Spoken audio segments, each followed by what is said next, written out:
Instituto de Investigaciones Sociales para una mesa más de nuestro ciclo del 68, a 50 años del 68, y el día de hoy tenemos una mesa particularmente interesante con las mujeres del Consejo Nacional de Huelga. Desde el principio estaba planeado así, pero fue una petición que se hizo en todas las mesas anteriores. Dijimos, no, sí va a haber la de las mujeres del Consejo Nacional de Huelga, y aquí las tenemos el día de hoy. Entonces, pues, sin más, cedo la palabra a Carola García Calderón para que nos haga favor de moderar esta mesa. Muchas gracias. Muchas gracias, Silvia Inclán. Gracias al Instituto de Investigaciones Sociales por prestar su espacio para la realización de este evento. Ustedes son muy jóvenes y vamos a hablar de algo que sucedió hace 50 años. Yo tampoco estuve en el 68, yo soy un poquito después, pero el 68 es muy cercano.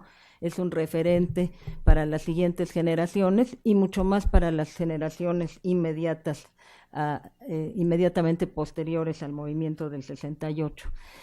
¿Qué sucedía en ese momento? No piensen en esta universidad donde la mayoría, y muchos de ustedes vienen de ciencias políticas, donde la mayoría de la matrícula son mujeres. Medicina ahora tiene una matrícula casi 50 y 50% de mujeres. Antes no era así, las mujeres estudiaban enfermería. Las mujeres, si es que llegaban a las universidades, llegaban en menores cantidades. Si algunos de ustedes están en comunicación era carrera de periodismo, después fue de periodismo y comunicación colectiva, y la mayoría de la matrícula eran hombres, porque la comunicación y el periodismo no eran para mujeres, porque los periódicos se hacían en las cantinas y las mujeres no entraban a las cantinas en 68. Esto vino después. Había muchas cosas en que las mujeres no podían participar, había muchas cosas que las mujeres no podían reivindicar, y aún así hubo una participación de muchas de las estudiantes de las diversas escuelas en el movimiento del 68. Particularmente, aquí tenemos a 3 de ellas, integrantes del Consejo Nacional de Huelga. Estaba yo checando en estos momentos el dato exacto con Adriana Corona. Adriana ella elaboró una primera lista que está aquí en el libro de Raúl Jardón, 1968, El Fuego de la Esperanza, y Adriana hace un recuento de quiénes eran los delegados al Consejo Nacional de Huelga. En este libro hay cerca de 258, de los cuales, me dice Adriana, la cifra rondaba entre los 300, 350, se ha ido logrando ya precisar la lista años adelante, pero si le ponemos 300 al número, solamente el 10% eran mujeres. 30 delegadas al Consejo Nacional de Huelga, que me acaba de decir Adriana Corona, que por ahí va la cifra. Si eran 300, no más del 10%, en el Consejo Nacional de Huelga, lo cual no quiere decir que no hubiera mujeres brigadistas, que no hubiera una amplia asistencia de mujeres a las manifestaciones, pero a niveles directivos, a niveles de participación, a niveles de toma de decisiones en el Consejo Nacional de Huelga, eran 30 mujeres, lo cual son muchas para esa época, y además muy, muy combativas, como aquí lo van a ver. Les voy a presentar sin mayores preámbulos. Está aquí, en primer lugar, Marcia Gutiérrez Cárdenas.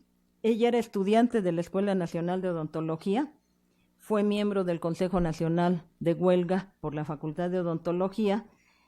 Actualmente trabaja en la UAM Xochimilco, se ha especializado en su propia área de donde estudió, pero les quiero leer algo en ciencias básicas, pero les quiero leer algo que Adriana me decía que era una ficha policíaca de Marcia Gutiérrez en ese momento.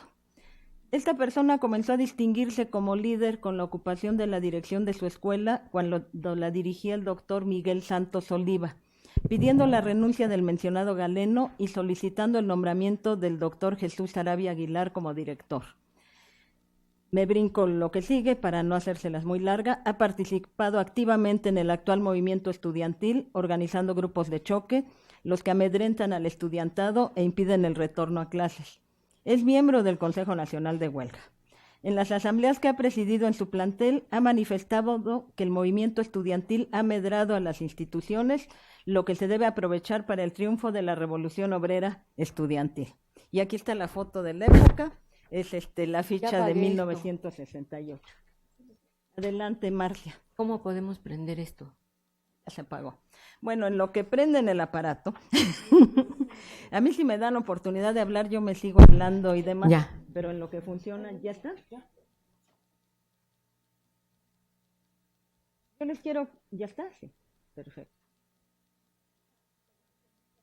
Yo les quiero comentar que hace unos días un amigo me preguntaba que si me hubiera gustado haber nacido en otra época. Yo le decía que a lo mejor me hubiera gustado nacer en este momento, donde hay mucho más libertades para las mujeres, donde las mujeres actualmente tienen menos restricciones en materia de participación política, de acceso al trabajo, de acceso a las universidades. A mí todavía me tocó una época en que yo llegué a escuchar que los amigos de mi padre decían que ¿para qué iba a mandar a sus hijas a la universidad? Que eso era un tiempo perdido. Si se iban a casar, ¿para qué es una inversión de que fueran a la universidad? Ya. Y no era gran inversión, la universidad era pública y gratuita, igual que ahora. ¿Ya está, Marcia? Adelante, Marcia. Bueno, yo iba a empezar en otra parte, Devuelvo pero ya que sacaron mi ficha, les enseñaré que era cierto que la policía nos tenía bastante vigilados. Aquí tenemos unos recortes de periódico. Encontré otro que me mandaron en donde estoy en habíamos tomado la escuela un poquito antes del movimiento de 68. Nosotros tomamos la escuela más o menos en el mes de marzo, mayo, por ahí, del mismo 68. Teníamos unos problemas académicos, estaban tratando de sacar a profesores de muy buena calidad, entre ellos el doctor Sánchez Cordero, que era un magnífico protecista, y nosotros no quisimos firmar las cartas porque eran muy buenos maestros y finalmente terminamos tomando la escuela y paramos. Había muchas arbitrariedades en la escuela. Ellos, por ejemplo, nosotros trabajábamos con oro y se quedaban con la parte que nos sobraba de oro y nosotros decíamos, bueno, se la quedan o que nos las regresen para hacer otra incrustación o algo, porque el oro nos costaba a nosotros. Entonces sí había muchas cosas de ese tipo que queríamos estar aclarando. Por otra parte, queríamos que la posibilidad de que se saliera el servicio a comunidades, porque era muy difícil llevar a los pacientes a la escuela y muchas veces tenía uno que pagarles a los pacientes, bueno, algunos compañeros. Y entonces había como una contradicción. Por otra parte, sí lo planteo porque nosotros tuvimos muchísima presión con los porros. Sufrimos a los porros sistemáticamente durante todo el movimiento. Un poco, la gente me pregunta cómo llegué a participar en el movimiento estudiantil. La misma pregunta es un malentendido sobre 68. Uno no decide unirse al movimiento en sí. El mismo movimiento, la fuerza de sus demandas sociales y políticas, libertarias y antirrepresivas, resultaron en una corriente poderosa difícil de resistir. Se fue conformando el movimiento de masas que da la luz a lo que sería muy interesante fisiológicamente, las brigadas. Las brigadas eran como la sangre en las arterias. Enfatizar esta socialización de la lucha, porque es donde estas brigadas da la formación y transformación de los estudiantes. Se llevó a cabo, por ejemplo, por hijas de familia, como decía Carola, subiendo a camiones para distribuir propaganda, convencer a los pasajeros sobre sus derechos ciudadanos, o bien en mítines en mercados o iglesias, en reuniones relámpago, en donde la población participó, o aún más, pegando propaganda en las calles, perseguidos por la policía. Los estudiantes formaron nuevas relaciones entre sí y una nueva relación con la población en general. En su intento de transformar la sociedad, se fueron transformando ellos mismos. Cuando regresaban a la facultad para participar en las asambleas, en discusiones, con su café y su torta en la mano, que nunca hubieran haber tenido en casa, la educación real que transforma al individuo solamente se encuentra así en la lucha. Les pongo para no leerlo.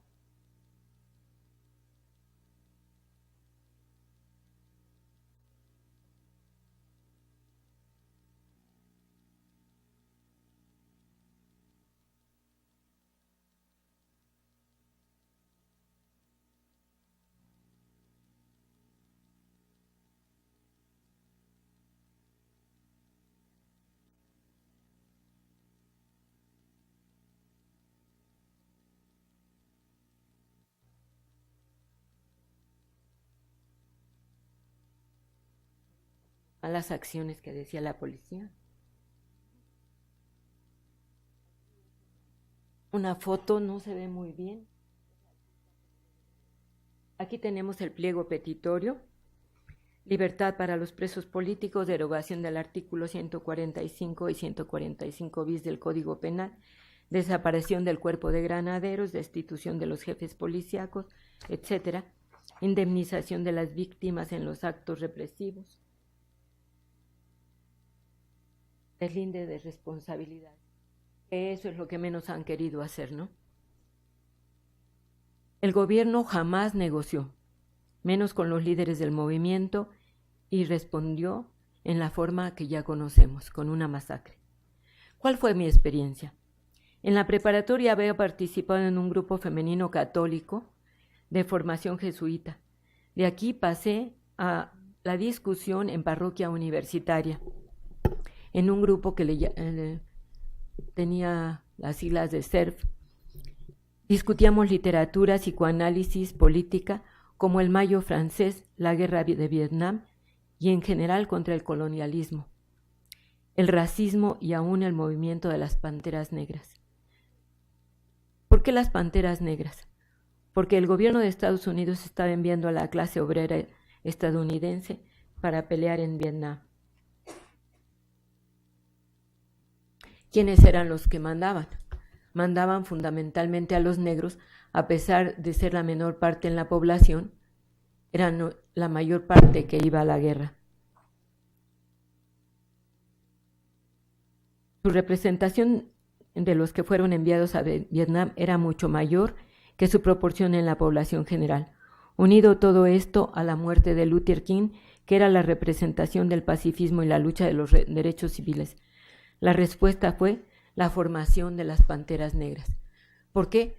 Porque ellos estaban luchando por una situación pacifista, era un movimiento de Luther King. Aquí tengo a Luther King. Y aquí vemos, por ejemplo, lo que decía, a mí me encantaba esto. Yo tengo el sueño de que uno de mis hijos pequeños pueda vivir un día en una nación en donde serán juzgados no por su color de su piel, sino por el contenido de su carácter. Yo tengo un sueño. Java Dream. Era un pacifista, luchó por los derechos civiles, pero un poquito lo estoy introduciendo porque yo veo incluso más adelante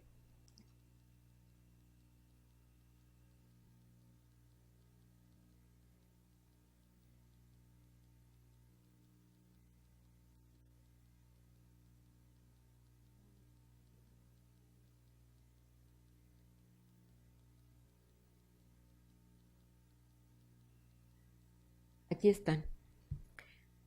Si vemos los puntos las Panteras Negras aparecen como una respuesta. ¿Qué pasa con este grupo? convierten, por ejemplo, ellos empiezan a ser guardias de autodefensa, semejantes a las guardias que se están haciendo en los estados actualmente. Cuando la gente ya no encuentra cómo defenderse, empieza a autodefenderse. Entonces se volvieron muy populares las panteras negras, pero ya empezaron a salir a seguir a los policías que estaban vigilando sus guetos, sus lugares, sus colonias, vamos a decir, y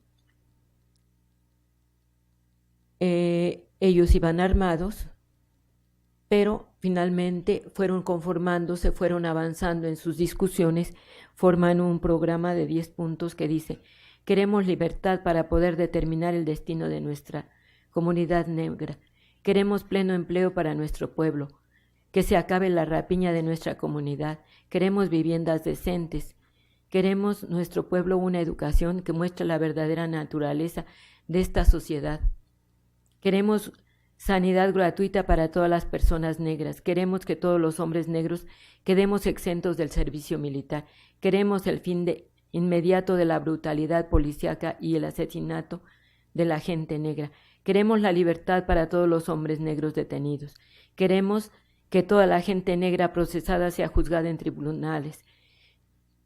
¿Se parece esto, verdad?, a lo que nosotros podíamos estar demandando. A mí me impactó muchísimo los libros, por ejemplo, de Alma Encadenada, que era de una de las panteras negras. Entonces, yo realmente trato de empezar a trabajar con estas cosas. La parte, por ejemplo, de politización, como el movimiento se dice, fue un movimiento muy, muy politizado. Llegamos, por ejemplo, a la parte en donde el movimiento a mí lo que me da es todo el conocimiento de lo que está pasando en México, de la historia moderna de México. Yo no conocía que había presos políticos. Yo no sabía que había este tipo de cosas. Entonces, para mí, el 68 empieza a abrirse en toda otra perspectiva, a pesar de que tenía toda la otra influencia. Tenía toda la influencia también. Bueno, nosotros estuvimos contra la guerra de Vietnam, ¿no? Y exactamente por esto, por estas arbitrariedades.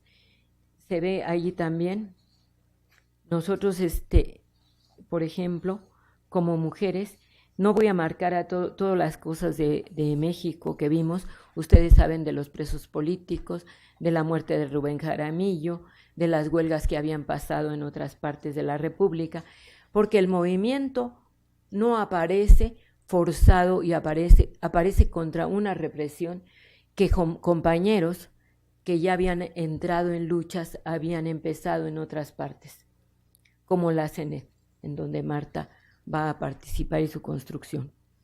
Lo más interesante es que participa en el comité de huelga muchísimas organizaciones de todo tipo. Me gustaría considerar aquí un momento la posición de la mujer a partir de los años 60. Hemos luchado mucho de que la píldora fue una gran cosa para la liberación de la mujer.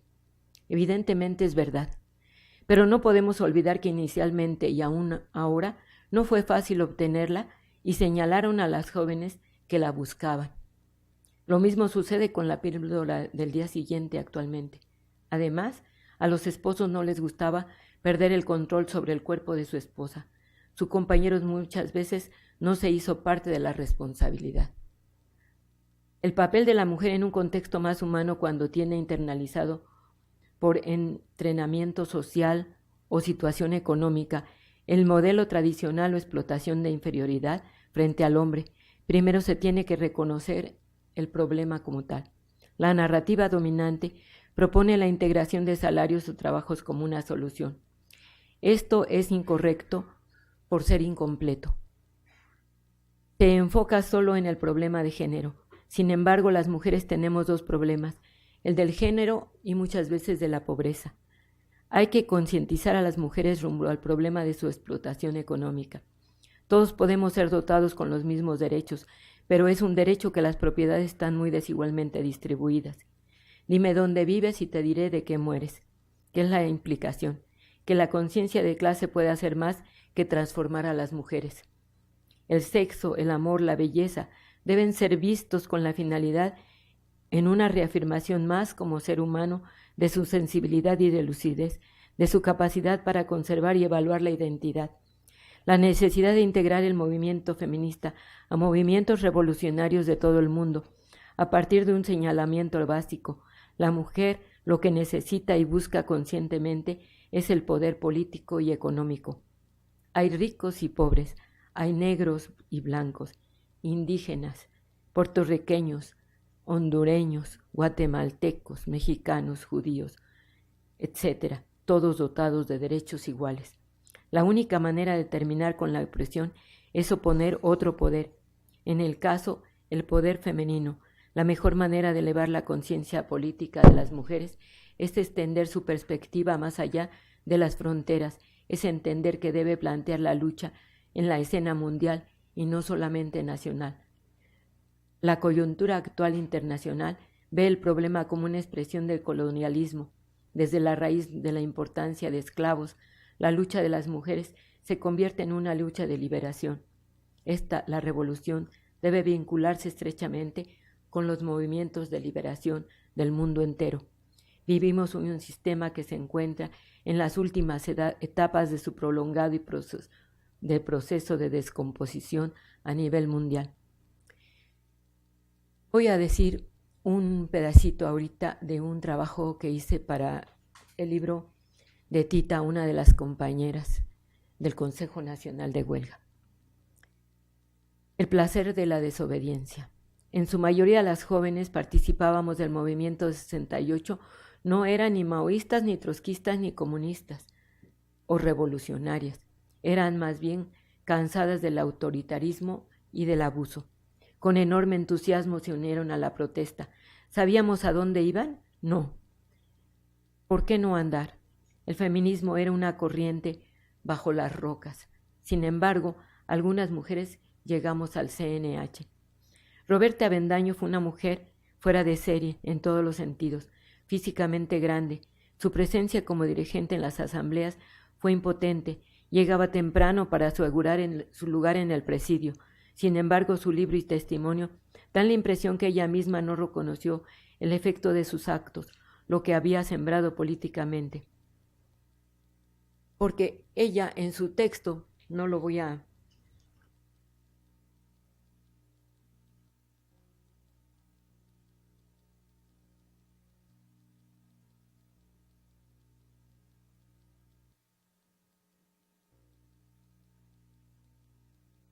Está Marta Servil, mira. Aquí está la Tita. Una de las cosas impresionantes, esta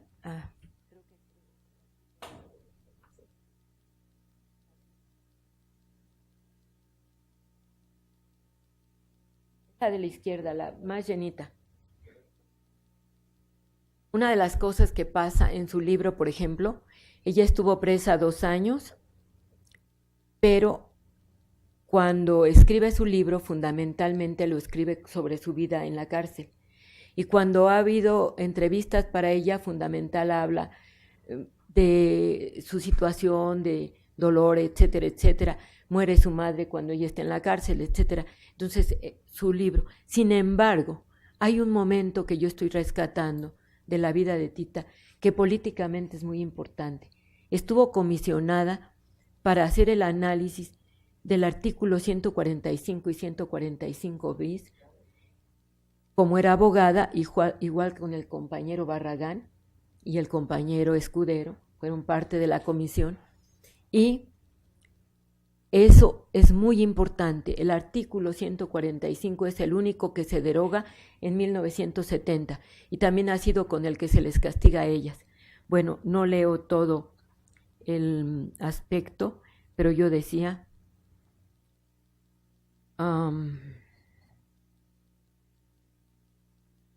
ella no menciona en sus memorias lo que tal vez hubiese sido la parte más significativa de su participación política en el movimiento. Las asambleas del CNH escogió para que fuera oradora en una de las marchas más grandes del Zócalo. A ella le tocaba presentar el análisis del código de estos artículos. Evidentemente, su presencia era por su facultad de leyes, que lo hacía idóneo. La discusión de Roberta iba a presentar había sido elaborada, como todos los discursos del Comité Nacional de Huelga, por una comisión de consejo. Es un documento producto de un grupo al cual el consejo había delegado su autoridad para presentarlo en el mitin en la Marcha del Silencio. La comisión incluyó a Roberto Escudero, etcétera, José Román Barragán. Vamos a retomar brevemente la idea de esto. La primera, se ha dicho que el único éxito legal del movimiento es la derogación de estos artículos.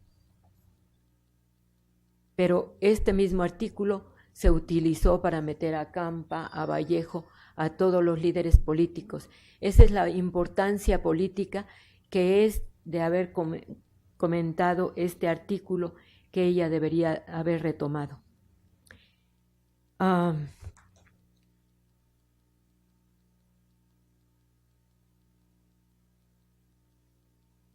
Para terminar, voy a hablar de una presentación que hace Buscaglia, un investigador en Derecho, y que dice: el sistema político mexicano es el origen de la delincuencia organizada. La delincuencia organizada política en México es la más organizada de las delincuencias organizadas en México. Señala, los indicadores de 23 delitos económicos se han incrementado más de un 200% en los últimos años. Y señala cómo es responsable a los propios políticos. Hay un pacto de impunidad política que impide la aplicación de estas medidas. Yo creo que es muy importante en este momento, ya para cerrar, decir, el movimiento abre el camino, abre la lucha. Algunos lo quieren mitificar y es más, se ha banalizado bastante en estas presentaciones. Incluso, miren, aquí les voy a enseñar a ver si puedo dirigir. Aquí está Adriana Corona, en la parte superior izquierda, Eugenia Valero, que ya murió, Marta, miren qué bonita estaba Marta. Está. Bueno, más bonita.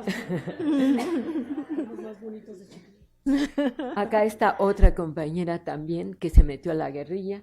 Aquí estoy yo de chiquita. El centro abajo. Y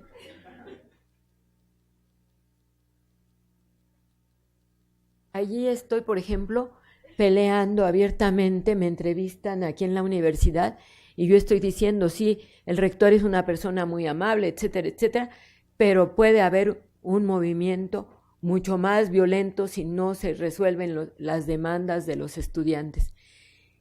Y ahora le quitaron los dientes a la remasterización que hacen en el Centro Cultural Universitario y ya se lo reclamé a ¿cómo se llama? Rafael, no sé qué, Rodolfo Rafael o... Bueno, pues yo ya se los reclamé porque Ricardo Rafael. Y además, por ejemplo, yo siempre empezaba mis discusiones planteando exactamente toda esta bronca de Francia, porque para mí era impresionante. Los franceses querían esos dormitorios comunitarios, que era muy interesante porque lo estaban haciendo. Y en el fondo había un substrato feminista abajo, con lo que empieza el mismo movimiento de Francia en Nanterre, que después se transforma en un movimiento mucho más interesante cuando entran todas las fábricas, ¿no?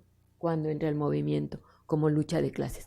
Pero a mí me parece muy importante que todavía no se ha resuelto el problema. Tenemos muchísimos muertos que no se definieron. No queremos que se siga superficializando el movimiento de 68. Estamos aquí un poco como para hacer presencia todavía de que hemos estado en la lucha.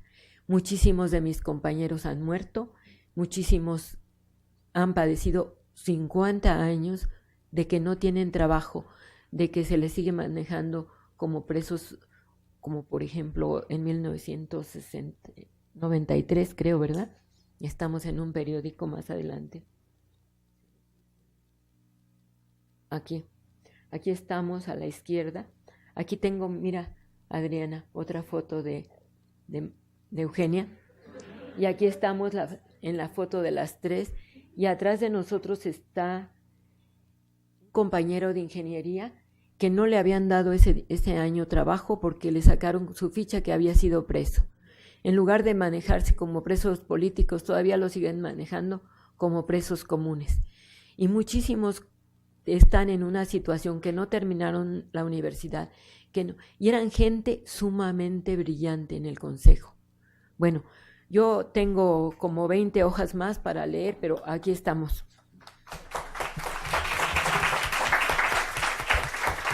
Muchas gracias, Marcia. Esta mesa de alguna forma es un reconocimiento a las mujeres del 68, que como ya decíamos no eran muchas, y eran mujeres en una época con restricciones para participar. Por aquí hay testimonios en el libro de Raúl Jardón.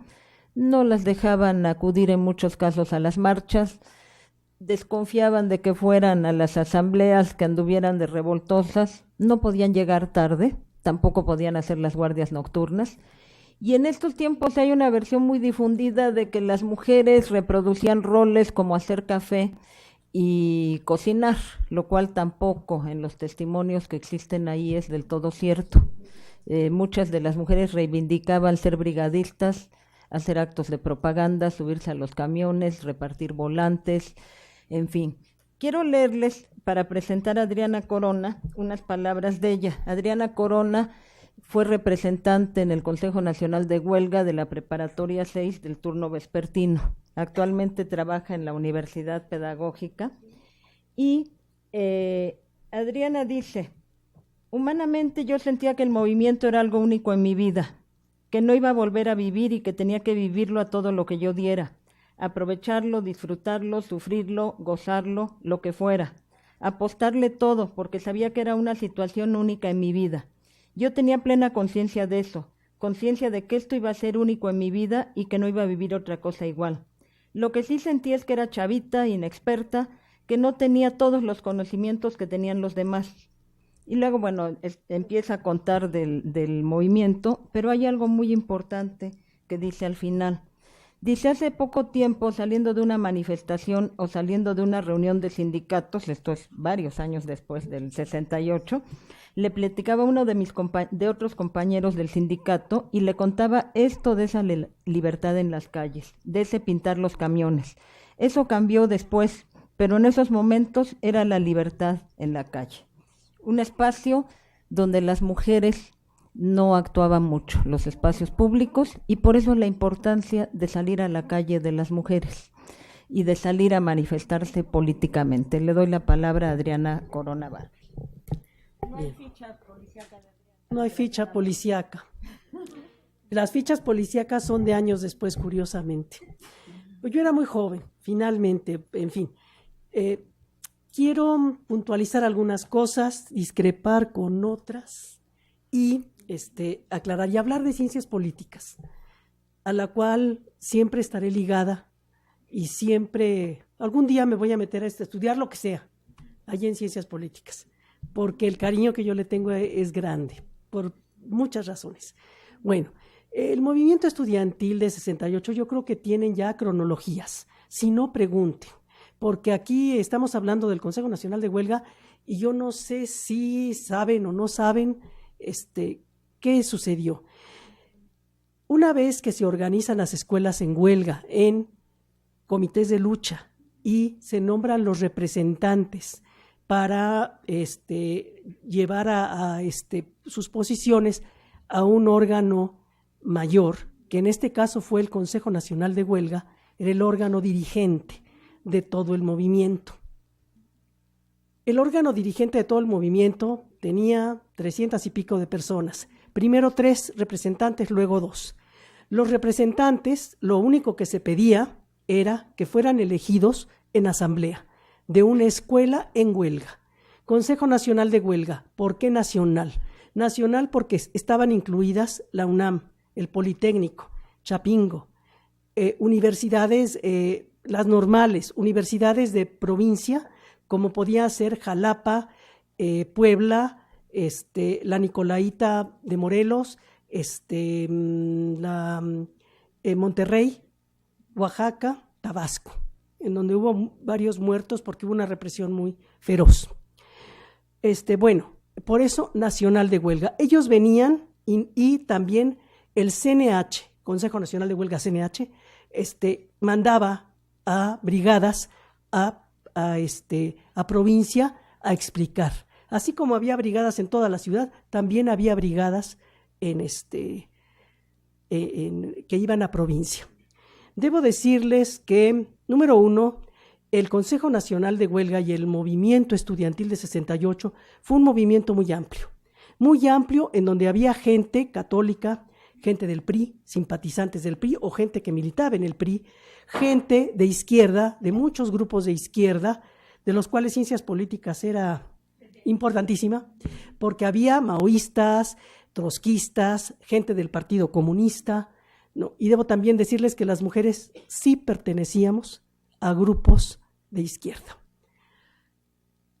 Del Consejo, bueno, sí, del Consejo, o a donde estábamos, no importa. Había muchas brigadistas que eran del Partido Comunista, de las Juventudes Comunistas. Y había otras que pertenecían a los trotskistas. Hay muchas mujeres actualmente que participan en la política que pertenecían a grupos trotskistas o que pertenecíamos a grupos maoístas, ¿sí? Yo acababa de empezar a militar, estaba en tercero de preparatoria y fui elegida por mi escuela para representar al CNH. No quiero hablar mucho de mí, sino más del movimiento y de las mujeres. Vengo a hablar aquí por las que no están. Las mujeres, debo también aclarar algo. Por un lado, en todas estas celebraciones, siempre, ¿y dónde están las mujeres? Y las mujeres del CNH si solo había 2, y una de ellas no era. Yo digo, claro. Entonces, porque, como dice Imanol Ordórica, si por ahí lo conocen, a Imanol Ordórica, Imanol dice, bueno, es que si de veras aceptáramos que todos esos que dicen ahora que fueron del CNH fuera cierto, tendríamos más de 1,200, dice él, ¿no? Es cierto. Con los años, pasados los años, mucha gente dice que hizo, que fue, que estuvo. Y no es cierto. No es cierto y bueno, la verdad tendrá que salir de muchas maneras. Vamos a las mujeres. Yo digo, el CNH cuando no había una perspectiva de género. ¿Por qué?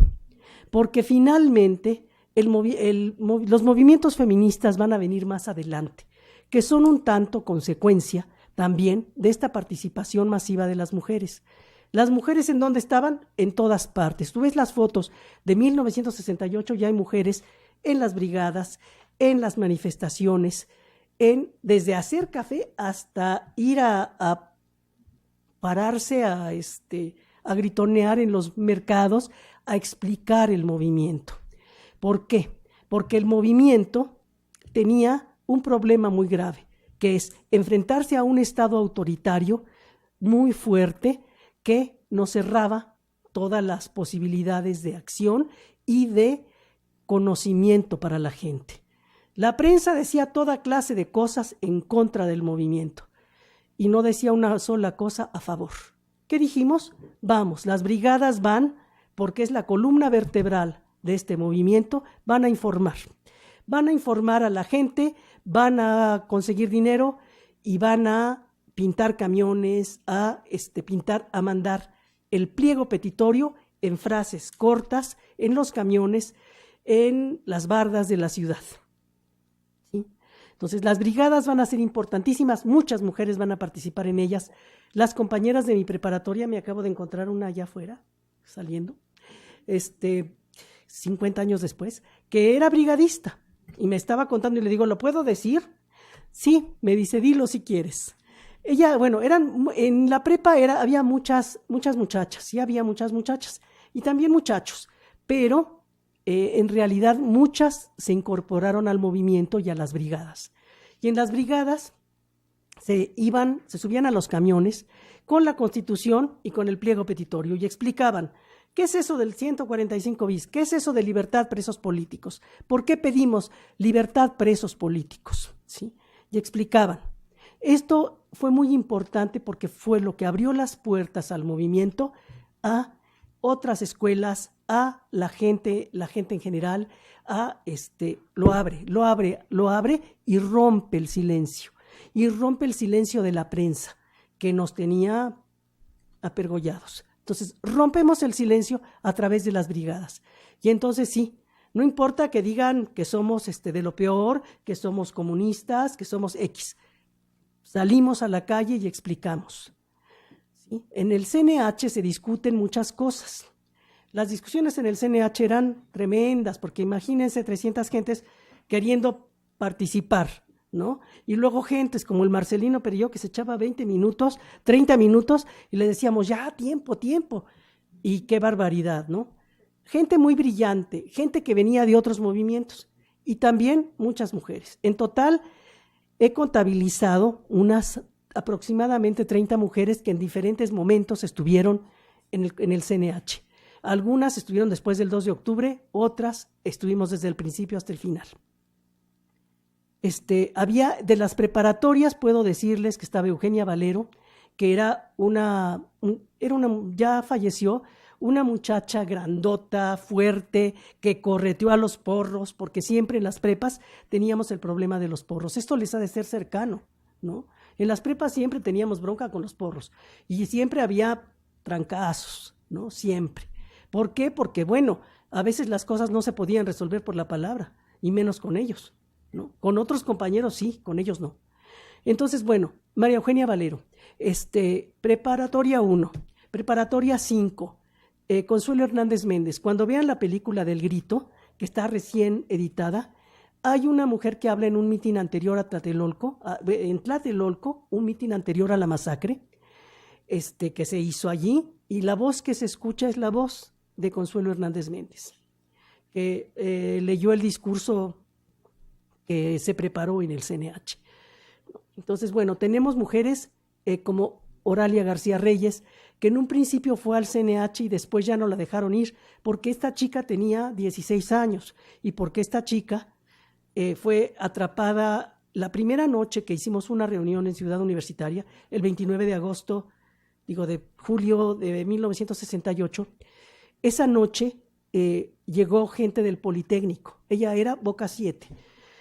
Llegó gente del Politécnico y la gente del Politécnico salió de la universidad y fue detenida.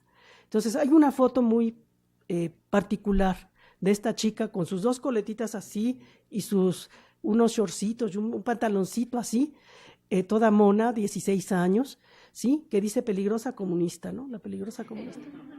Esos éramos los peligrosos comunistas.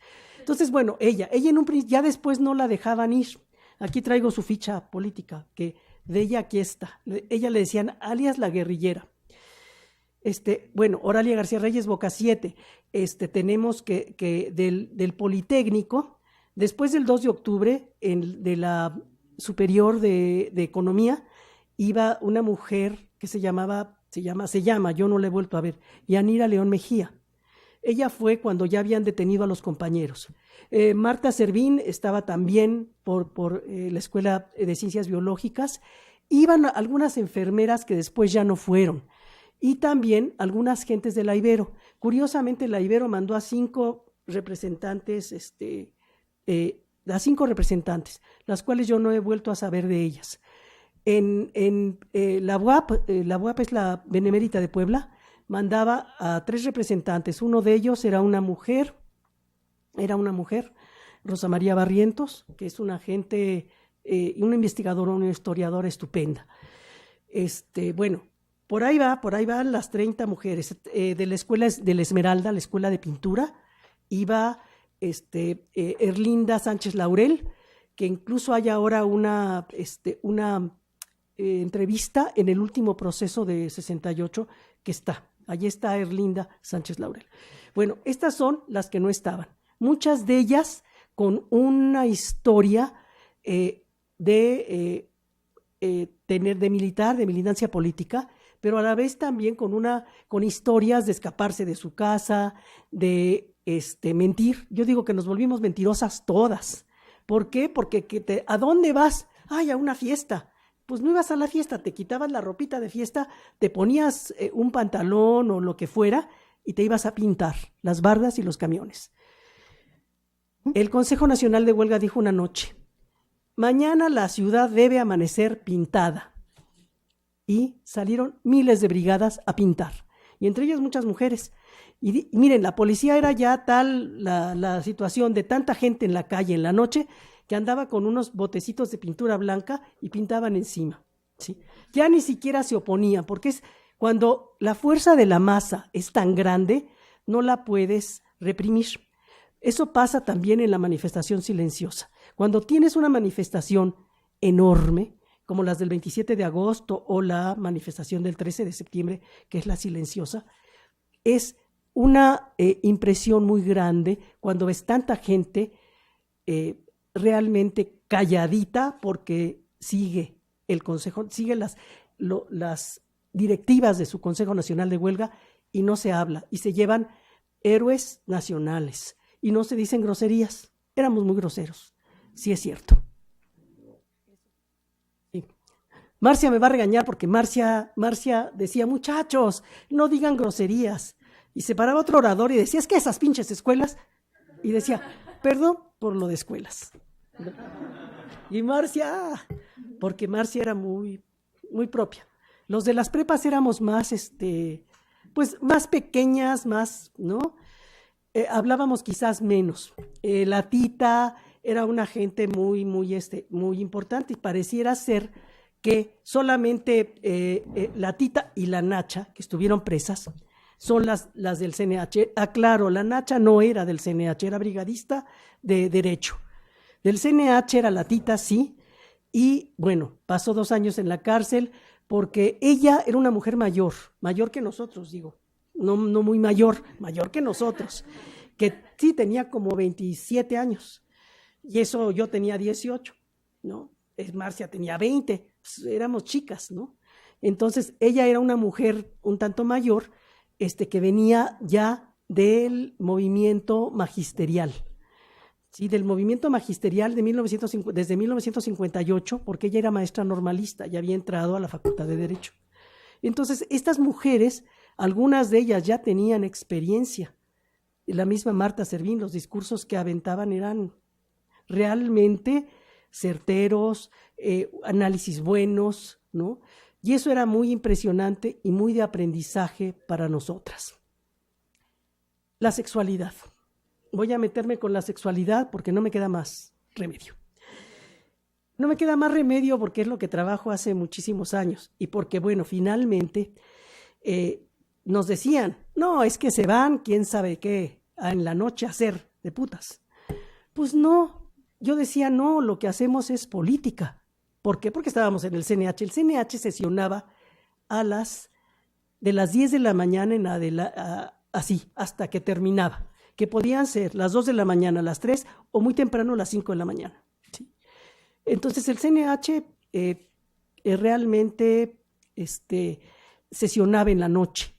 Y bueno, finalmente estábamos las mujeres, muchas de nosotras allí estábamos, y no estábamos en otro lado, aunque dijo, cuando se entró a la universidad, la policía dijo que el ejército y la policía dijeron que habían encontrado calzones y brasiers, y que quién sabe qué hacíamos en la universidad.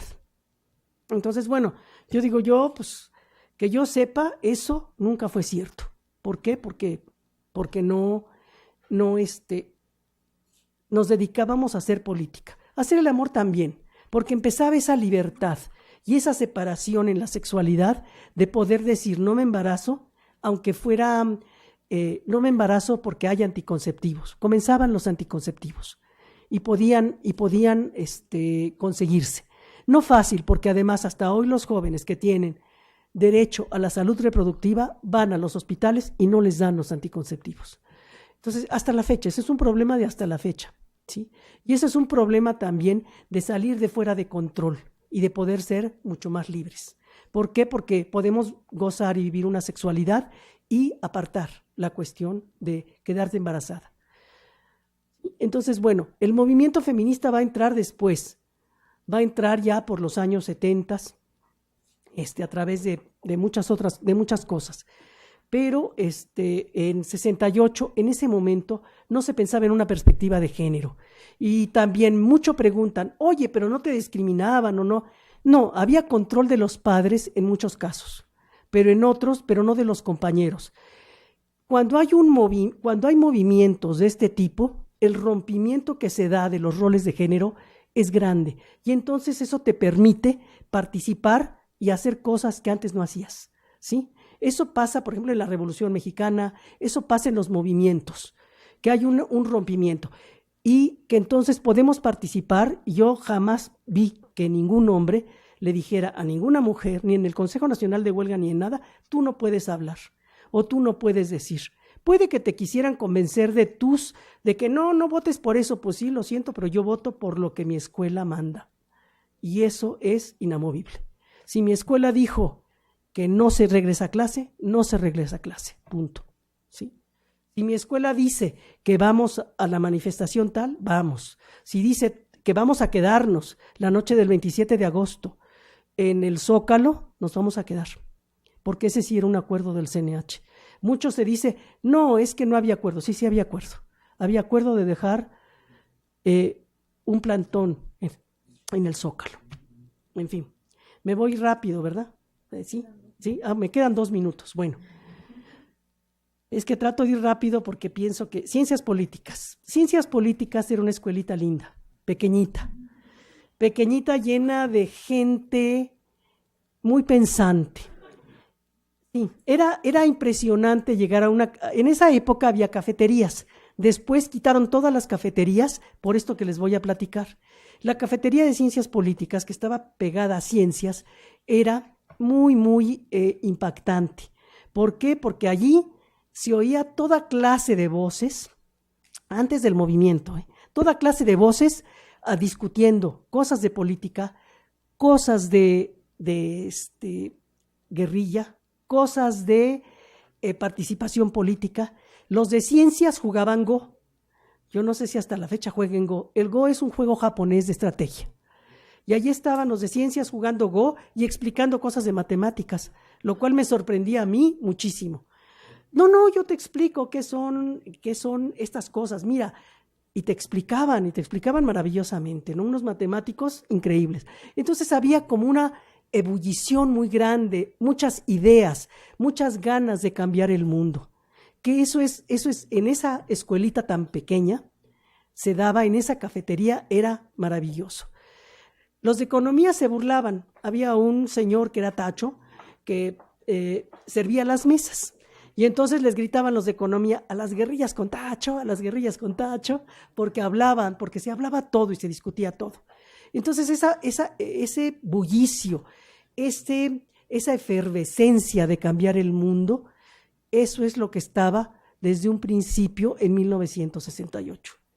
Es algo que, sí, ahí lo digo, yo no volví a vivir y hice lo que me tocaba, ser feminista, participar en los sindicatos y en otras luchas, en las luchas que fueran, ¿sí? Las de antropología, bueno, ya las hablaremos, yo estudié antropología, pero Ciencias Políticas fue mi remanso, mi lugar en donde me protegieron de la porra de mi escuela, que quería conmigo no sé qué cosa. Y mis compañeros me cuidaban, y yo cuando iba a la preparatoria tenía una persona que me cuidaba, porque finalmente la porra quería llevarme a pasear. Digo yo.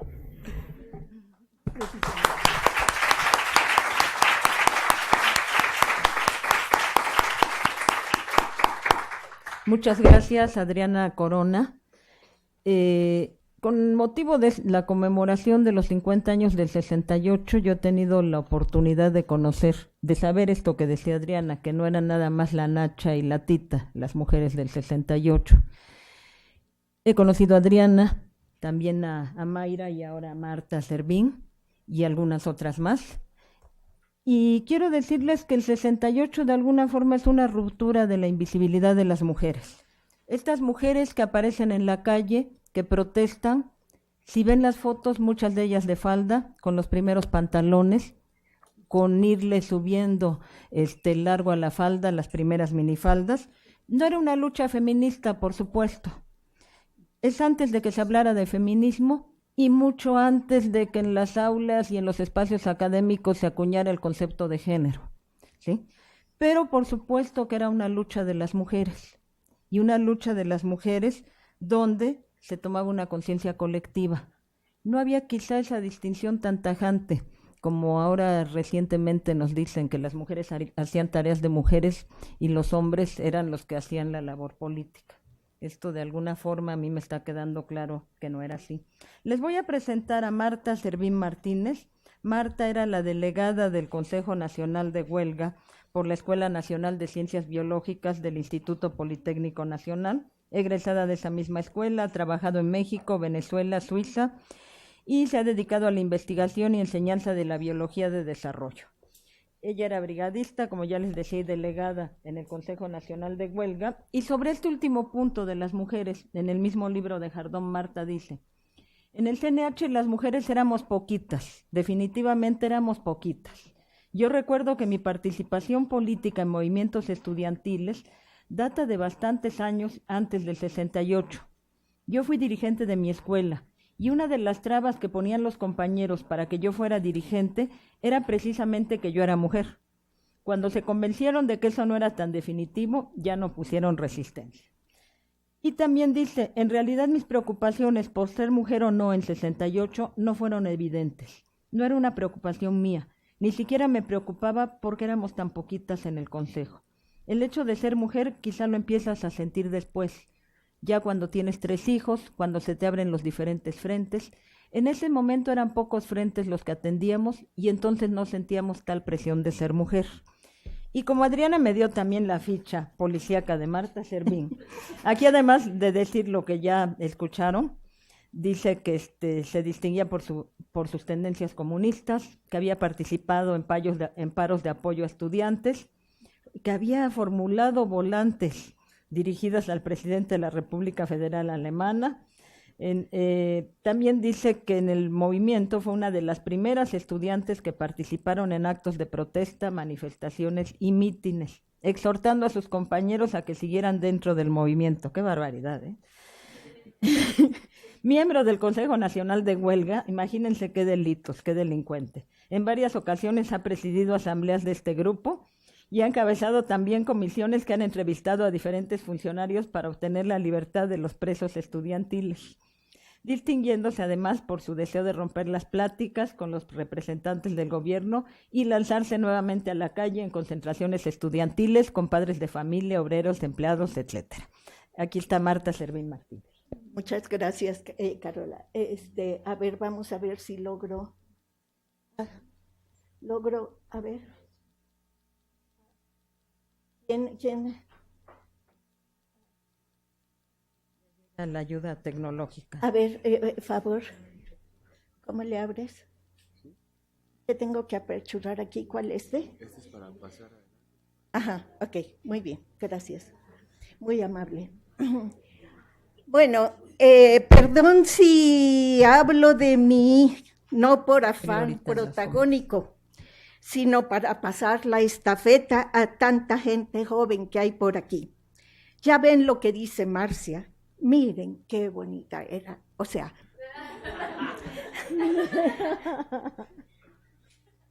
un 25 de octubre de 1957, hace 61 años, murió mi padre.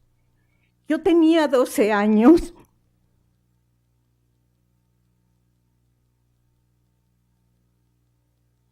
Y le amaba profundamente. Dedico esta participación a su inolvidable presencia de hombre honesto y trabajador. Ay. Oye, no avanza. No avanza. No avanza, mira, le aprieto aquí, no avanza.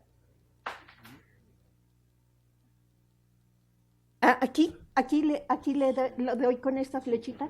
Bueno, muy bien. De hombre honesto y trabajador, preocupado por el destino de México y el mundo, experto en impuestos fiscales y en derecho, sostuvo con vehemencia que se grabara el ingreso más que el gasto. Emprendió, cuando aún no existían las computadoras y el Internet, el estudio de tareas monumentales a través del tiempo, al analizar fenómenos y procesos económicos de ingresos y egresos a lo largo de 50 años en todas las entidades de la República, para descubrir los factores que inciden en su dinámica y desarrollo. Un 24 de octubre, Armando Servín González acudió, a pesar de que se sentía indispuesto, a la fiesta de las Naciones Unidas en el Consejo Británico en Londres, pues ¿cómo es que México no iba a tener representante? Así mueren los guerreros, luchando hasta el último segundo de su vida. 6 años después, yo entraba a estudiar la carrera de químico, bacteriólogo y parasitólogo en la Escuela Nacional de Ciencias Biológicas, en el Instituto Politécnico Nacional. ¿Por qué entré al Poli viviendo a unas cuantas cuadras de la ciudad universitaria y habiendo pasado el examen de admisión? Porque unos amigos de casa, preocupados por nuestro porvenir, preguntaron un día qué pensábamos estudiar. Sin dudarlo respondí, biología, y me especializaré en microbiología. Quiero entender eso de las enzimas y procesos catalíticos. Sorprendido, Juan Manuel exclamó, vente a estudiar a nuestra escuela, la mejor escuela que existe en estos momentos, a biológicas, en el casco de Santo Tomás, y estudiarás directamente bacteriología, bioquímica y fisiología y las interacciones que se establecen entre ellas para modular la vida. Era 1963, no existía el metro y era una excursión ir al plan sexenal. Preocupada contesté, híjole, mano, está muy lejos. Entonces intervino la sabia Totecha. En esta vida, muchas cosas te quedarán muy lejos.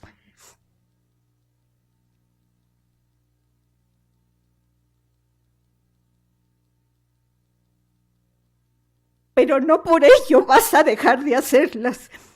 Mi vida se decidió en ese momento. A mis 70 y pico de años, reconozco el privilegio de haber tenido 5 madres y 3 padres que se ocuparon de mi destino y que a la distancia me permiten comprender la importancia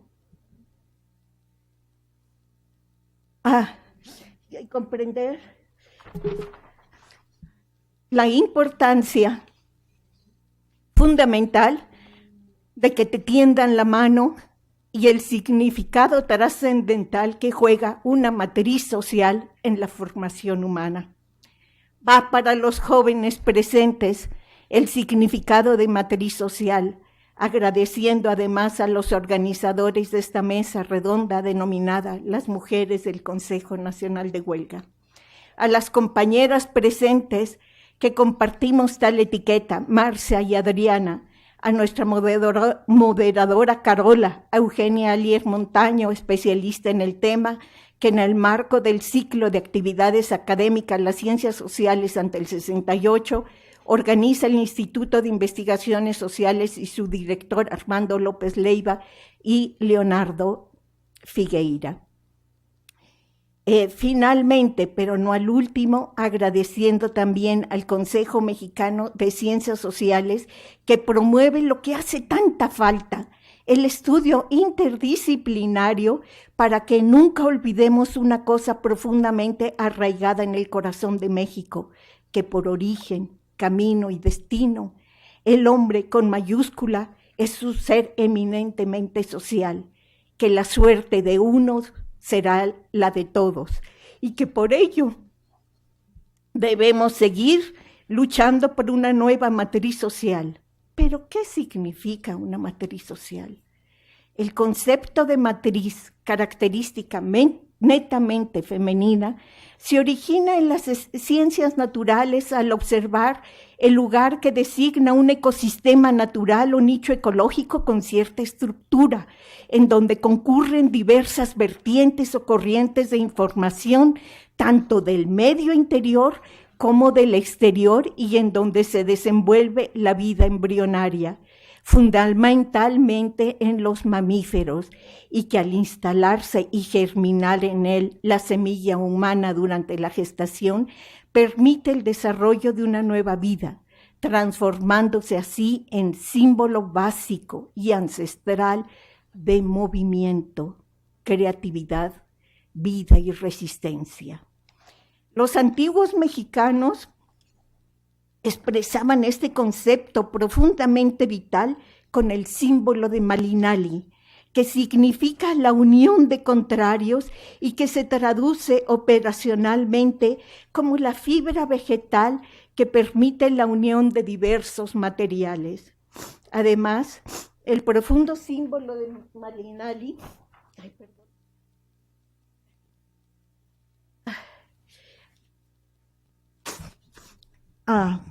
Además, el profundo símbolo de Malinali permite considerar que la concepción de la lucha de contrarios que Marx y Engels desarrollan en su materialismo dialéctico en el siglo XIX constituye el centro del pensamiento y cosmovisión mesoamericana, mucho antes de la conquista española del siglo XVI. Símbolo mesoamericano que encierra un proceso de creación conceptual colectiva que abarca miles de años de contemplar cuidadosamente el devenir del universo, la oposición binaria de elementos complementarios es el principio de transformación, de la creación de una nueva realidad, mostrando la dinámica del cosmos, pues la lucha de contrarios es el gran motor del mundo, y para Mesoamérica el origen siempre será femenino, como señala el maestro López Austin en su fascinante libro Dioses del Norte, Dioses del Sur, y del cual he tomado las imágenes que les presento. Para mostrar la objetividad y poesía con que representan el monte sagrado de la olla y el...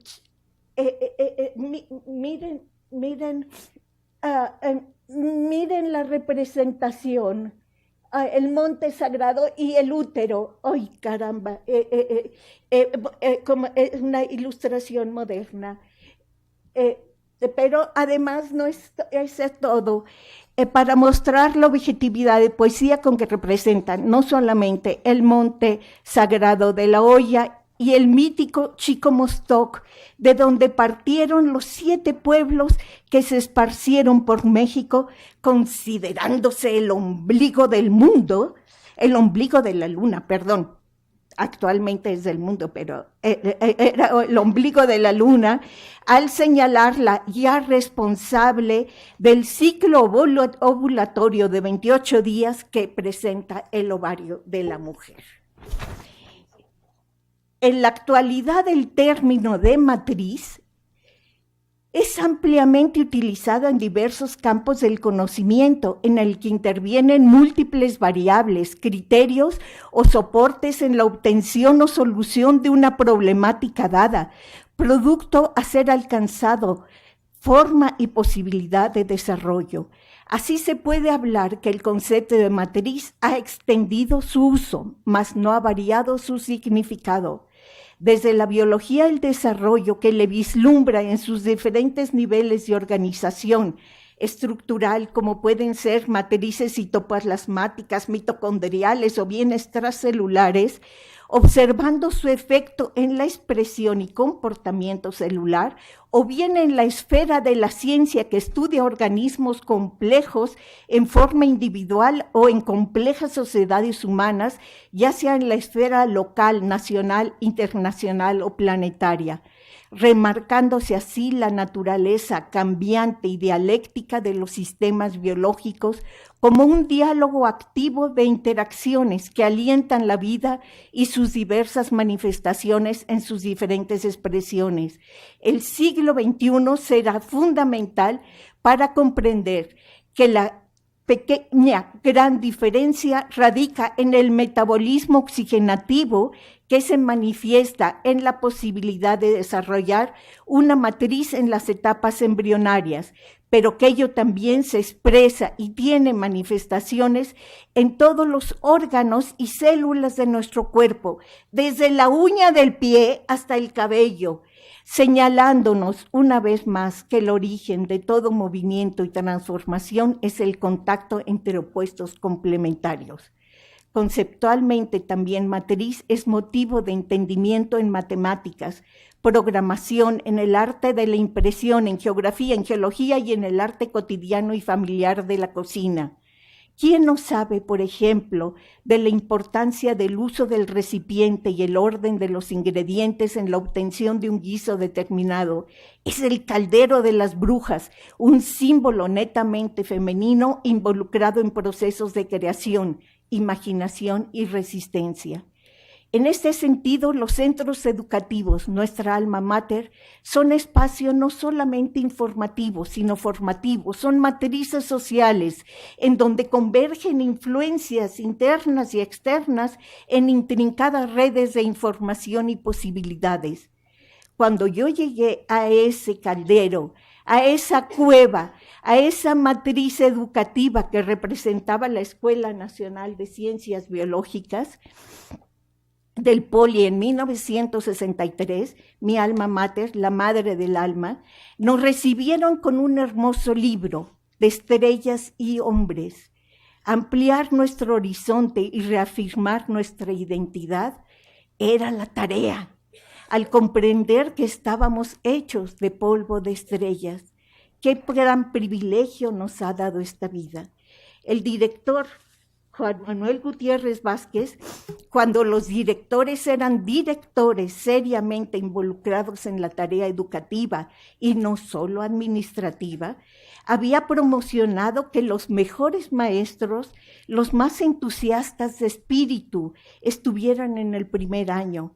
El impacto de un Alfredo Barrera, de un Eduardo Fernández Escartín, de un Modesto Vargalló, joven octogenario, del mismo Juan Manuel, reconozco que fue mutagénico.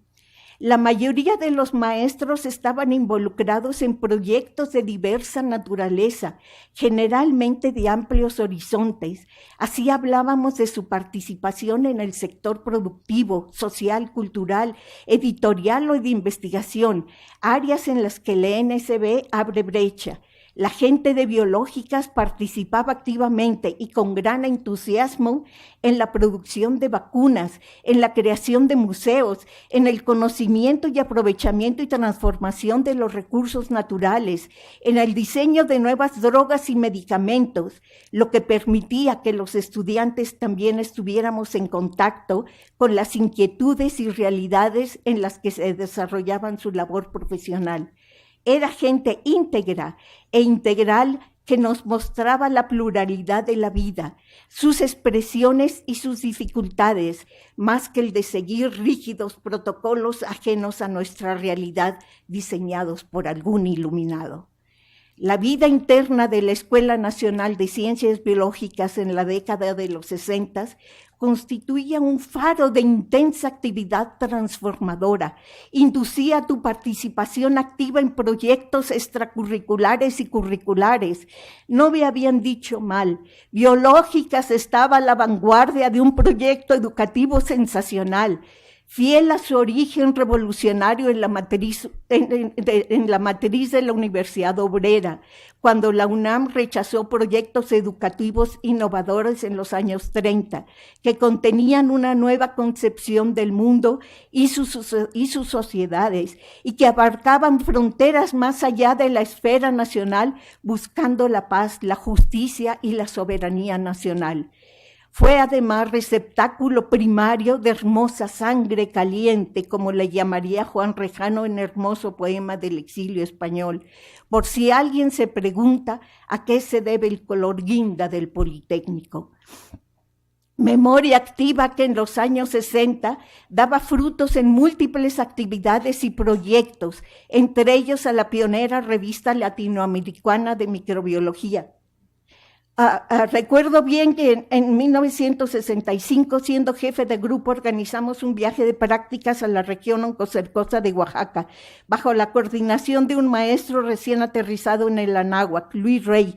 El ejército había ocupado la recién fundada Universidad de Brasilia en 1964, un cruento golpe de Estado, pero él seguía abriendo trinchera por caminos difíciles a los cuales solo se llegaba a pie. La diversidad privaba en las aulas y actividades de la NSB, ya fueran estos en algún laboratorio de investigación, en los cursos de filosofía de la ciencia que organizaba el Seminario de Biólogos, o las inolvidables conciertos y eventos que organizaba el Ateneo Nezahualcóyotl, centro medular de sueños y esperanzas, encargado de dar seguimiento al pulso de múltiples acontecimientos de los tiempos, que eran muchos y que han dicho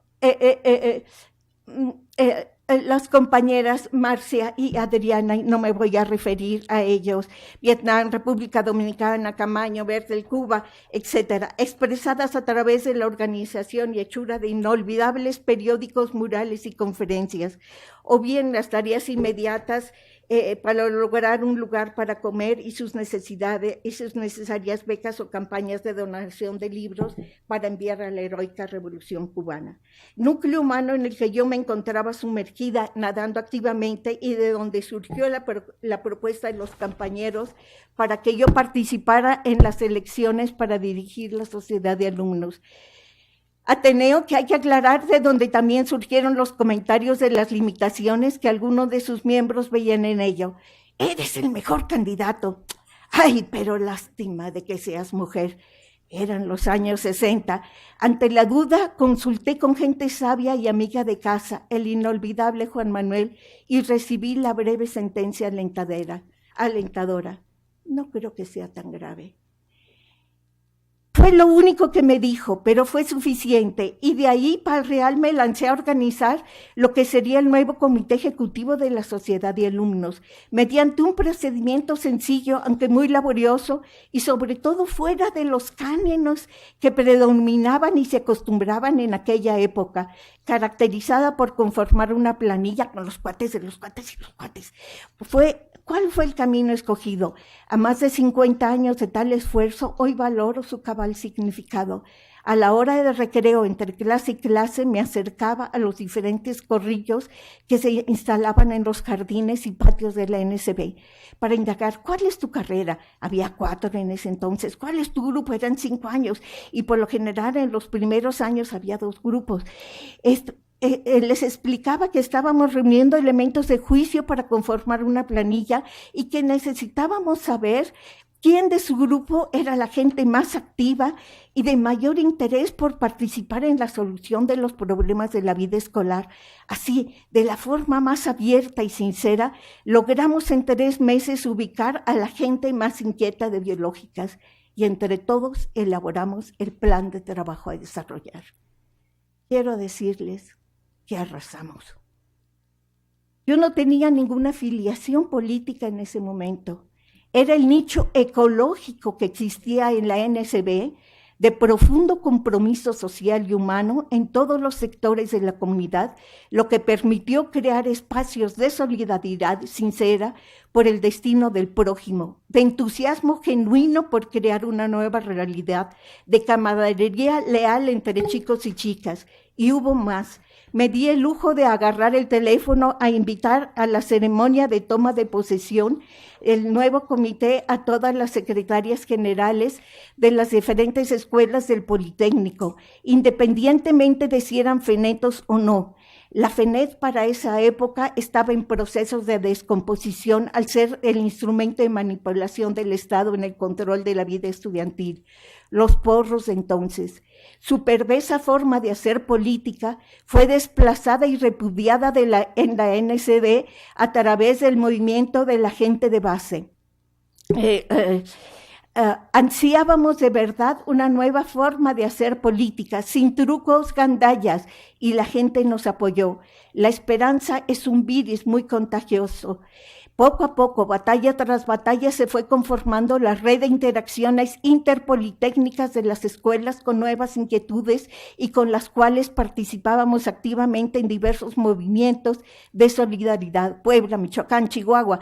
Surgieron nuevas organizaciones de estudiantes en la esfera nacional como la CENED, y las redes de comunicación y acción siguieron creciendo previos al 68 y sus enormes movilizaciones. Para entonces yo ya era activa militante comunista.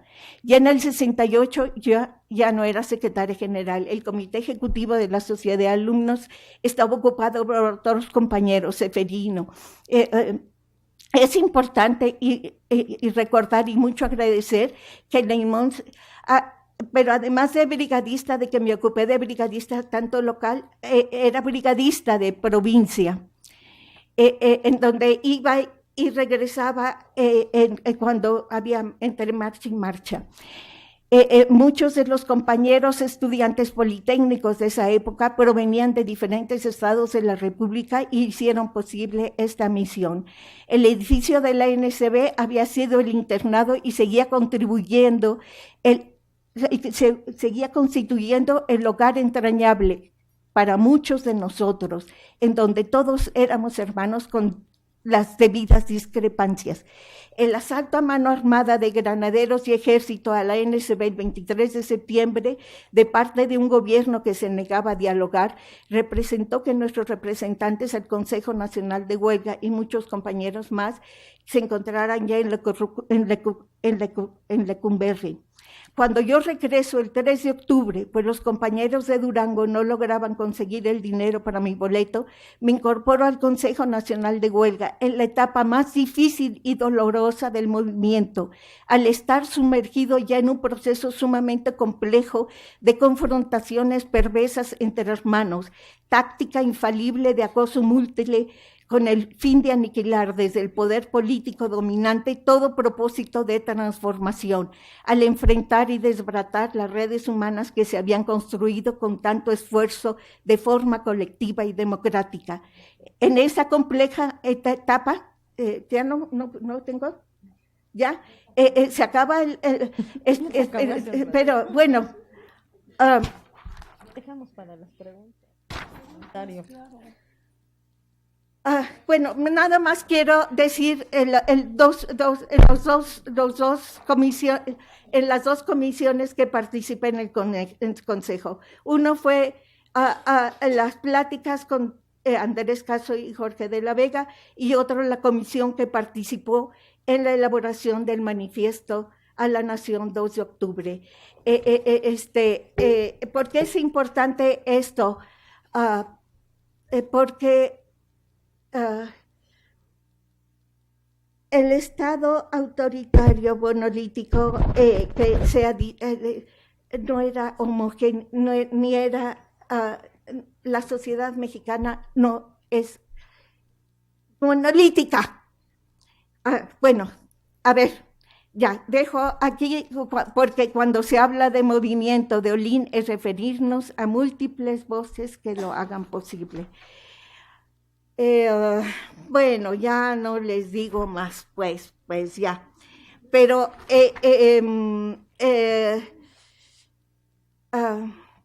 solamente les diré una cosa, con que el mundo de mañana sigue siendo nuestro mundo. Muchas gracias.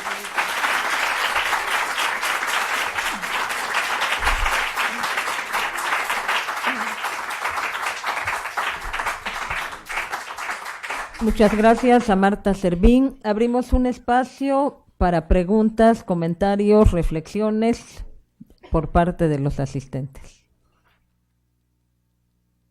Sí, ¿tu nombre? Marta. Preguntas que si eso que acaba de leer está publicado. Gracias. No, esto lo que acabo de leer, hay partes,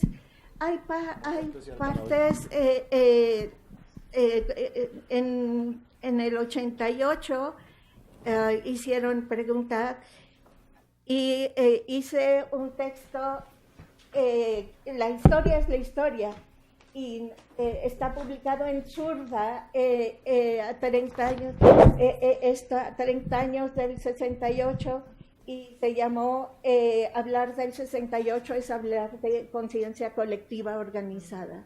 Es un poco el proceso que les he relatado. Pero en lo que, si te interesa lo que acabo de leer, pues me das tu correo y te lo envío. Ok. Perfecto. Gracias. Más.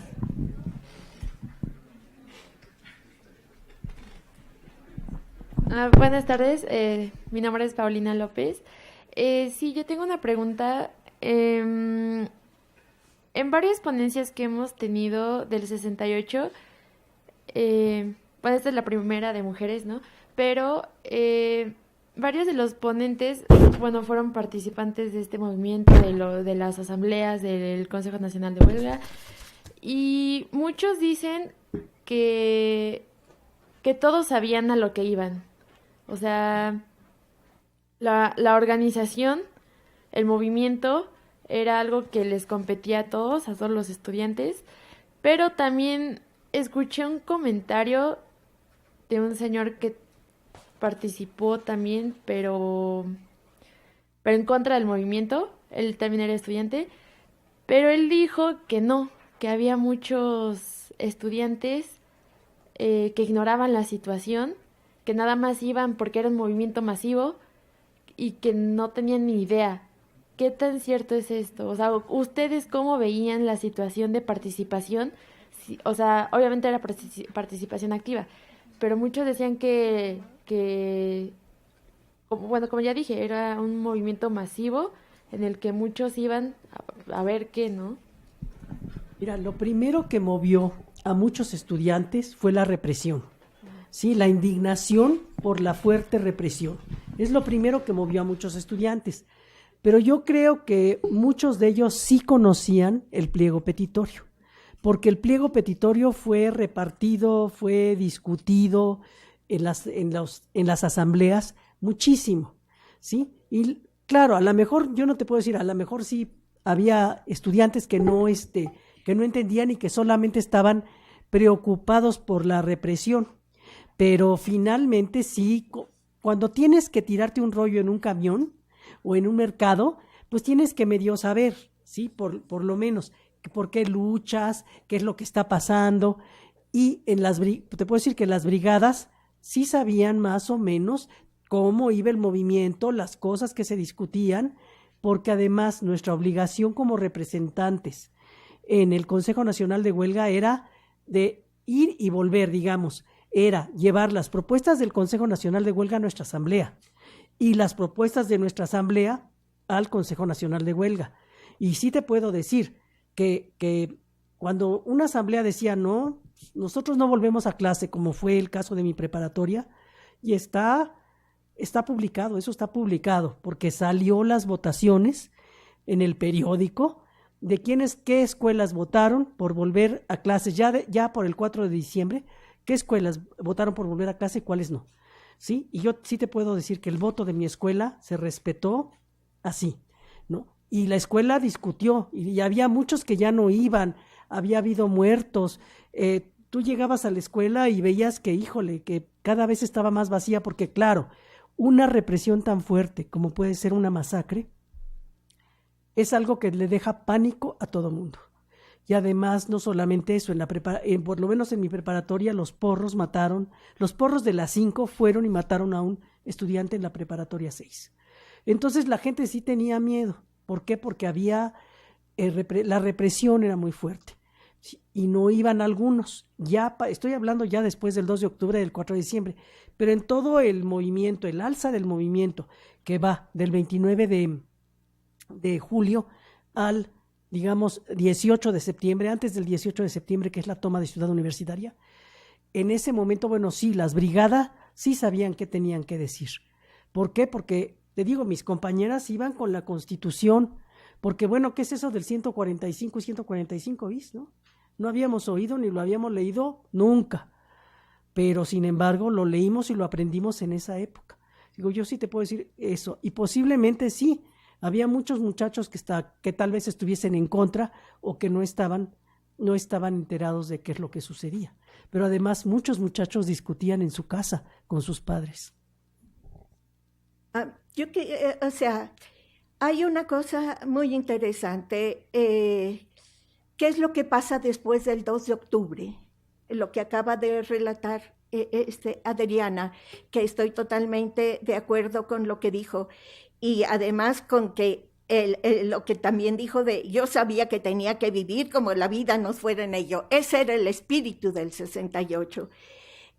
Pero la represión genocida insaciable continuó tanto al exterior como al interior de los centros educativos, expulsando a directivos y maestros y desapareciendo expedientes de estudiantes. La matriz social extraordinaria de la Escuela Nacional de Ciencias Biológicas de la década de los 60 fue arteramente destruida y volcada por nuevos intereses de modernización. Mientras tanto, el norte de la República se pobló de maquiladoras y ya no era necesario formar gente crítica y comprometida que pudiera construir un país soberano mediante el trabajo y la preparación de sus propios hijos.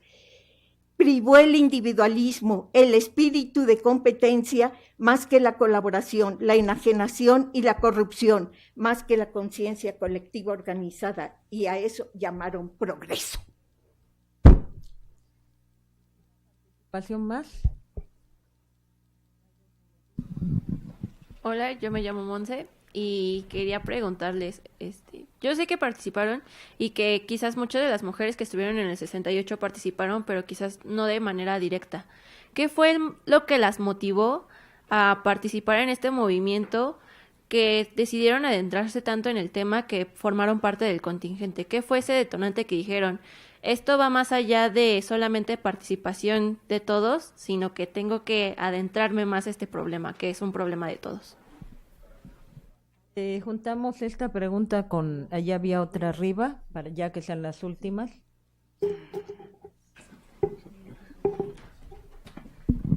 Hola, mi nombre es Selene y mi pregunta va encaminada para Marta. Yo también soy egresada de Ciencias Biológicas y bueno, para preguntarle, cuando nosotros entramos allá a la escuela, lo primero que nos cuentan es la historia de que vivió la escuela durante el 68 y entre ellos nos cuentan que fue la última que fue tomada ese 23 de septiembre.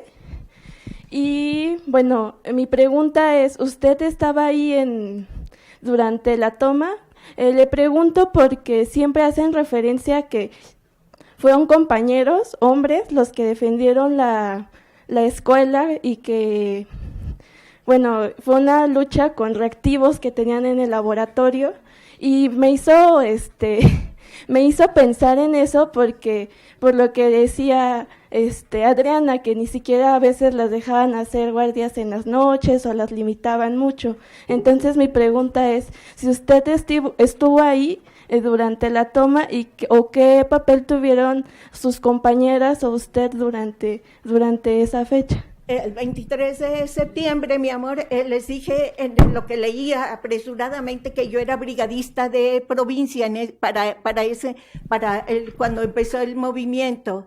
O sea, yo me incorporo al movimiento como brigadista y brigadista de provincia y me recorro todo el norte de la República. Y me toca el 23 de septiembre en la estación donde tenía que cambiar de Sinaloa a Durango. Veo los periódicos que dicen tomaron Ciencias Biológicas y digo, ¿tomo el camión para México o tomo el camión para Durango? Pero en ese momento consideré que era indispensable abrir más espacios de solidaridad al movimiento. Tomé el camión para Durango y no puedo regresar sino hasta el 3 de octubre a México. O sea, en ese periodo y todo lo que les conté del Consejo Nacional de Huelga, ya con los compañeros en la cárcel, y yo me incorporo. Yo fui de nuevo ratificada por la Asamblea de Ciencias Biológicas para asistir al Consejo Nacional de Huelga, cuando ya el ejército logró que se saliera de Ciencias Biológicas. Pero estábamos convencidos que había que tomarla, o sea, era tal el entusiasmo que sabíamos, si caía uno, otro tenía que ocupar su lugar. Ese era nuestro espíritu que existía en el 68. La última participación de Adriana Corona y cerramos.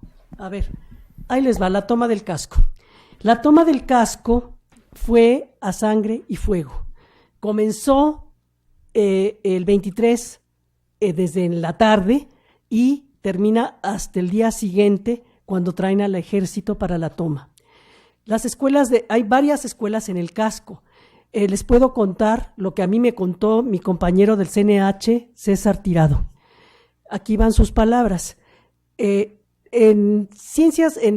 Una cosa era ciencias biológicas y otra cosa la escuela de César Tirado, que era ESIQUIE. La ESIQUIE es químicas.